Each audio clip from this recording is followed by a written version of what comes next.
நாமக்கல் மாவட்டத்தில் போலீசார் சுட்டுப்பிடித்த போது காயமடைந்த வடமாநில இளைஞர் மேல் சிகிச்சைக்காக சேலம் அரசு மருத்துவமனைக்கு மாற்றப்பட்டுள்ளார்.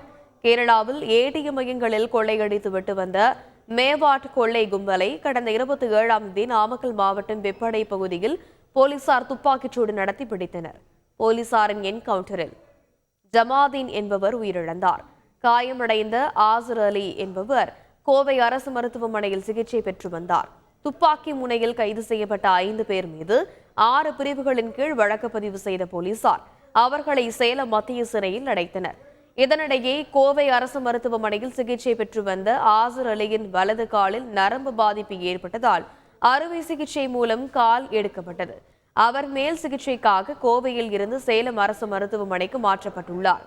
போலீஸ் பாதுகாப்புடன் அவருக்கு மருத்துவர்கள் சிகிச்சை அளித்து வருகின்றனர். செய்திகளை உடனுக்குடன் தெரிந்து கொள்ள உடனே சப்ஸ்கிரைப் பண்ணுங்க.